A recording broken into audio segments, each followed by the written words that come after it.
एक साधारण बालक से ध्रुव तारा बनने की कथा आपको भावुक कर देगी, लेकिन यह सीख भी देगी। ध्रुव तारा तारा मंडल का सबसे रोशन तारा है, लेकिन क्या आप ध्रुव तारा से जुड़ी पुरानी कहानी के बारे में जानते हैं, जिसमें एक छोटा सा साधारण बालक ध्रुव तारा बनता है? तो आइए हम इस एपिसोड में ध्रुव तारा के बारे में बात करेंगे, तो बने रहिए मेरे साथ आखिरी तक। विष्णु पुराण के अनुसार प्राचीन समय में उत्तानपाद नाम का एक राजा था, जिसकी दो पत्नियां थीं। एक का नाम सुनीति और दूसरी का नाम सुरुचि था। बालक ध्रुव सुनीति का संतान था और सुरुचि के पुत्र का नाम उत्तम था। सुरुचि चाहती थी कि उसका पुत्र उत्तम ही उत्तराधिकारी बने। इस कारण सुरुचि ध्रुव और सुनीति दोनों से ईर्ष्या करती थीं। सुनीति सुरुचि से बड़ी थी और उसका बेटा ध्रुव भी उत्तम से बड़ा था।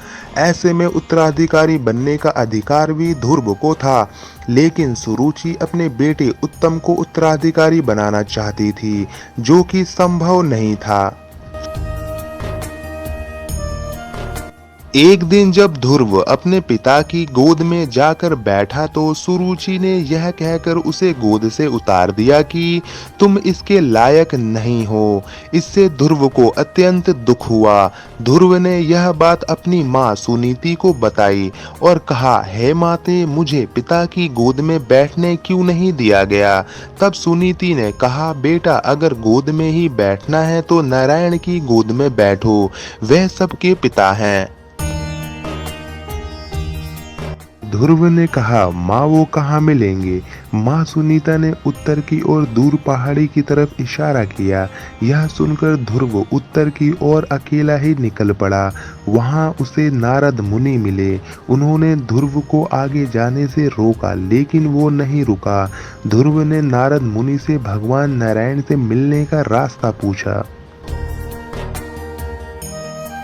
नारद मुनि बोले, तुम धैर्य रखो बालक, नारायण तुम्हें अवश्य मिलेंगे। इसके बाद नारद मुनि ने ध्रुव को ध्यान करने का तरीका बताया। ध्रुव उसी समय वहां भगवान नारायण के ध्यान के लिए बैठ गया। ध्रुव के दृढ़ मनोबल के आसपास के विस्तार में ऊर्जा बढ़ने लगी। ऊर्जा के बढ़ने का आभास आसपास के ऋषि मुनियों को भी हो गया। ऋषि मुनियों को लगा कि कोई महान व्यक्ति ध्यान में लीन है, लेकिन जब सभी वहां पहुंचे तो ध्रुव को देखकर हैरान रह गए। नारद मुनि ने ध्रुव को ओम नमो भगवते वासुदेवाय नमः मंत्र के जाप की विधि बताई थी। ध्रुव ने पूरे 6 माह तक कठिन तपस्या की। बालक ध्रुव के साथ 7 ऋषि मुनि भी भगवान नारायण का ध्यान करते रहे। अंतः में भगवान नारायण ने ध्रुव की तपस्या से प्रसन्न होकर दर्शन दिया। भगवान ने कहा, हे बालक, मैं तुम्हारी तपस्या से प्रसन्न हूँ, क्या चाहिए तुम्हें?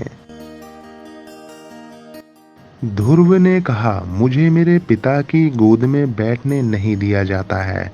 मेरी माँ कहती है, आप इस सृष्टि के पिता हैं, मैं आपकी गोद में बैठना चाहता हूँ। भगवान नारायण बोले, आकाश ही मेरी गोद है, मैं तुम्हें हमेशा के लिए अपनी गोद में स्थान देता हूँ। इसके बाद भगवान नारायण ने ध्रुव को अपनी गोद में बिठाया और मरणोपरांत ध्रुव तारा बनने का वरदान दिया। तो दोस्तों, ये थे ध्रुव तारा, जिसे भगवान नारायण ने अपने गोद में हमेशा के लिए ले लिया।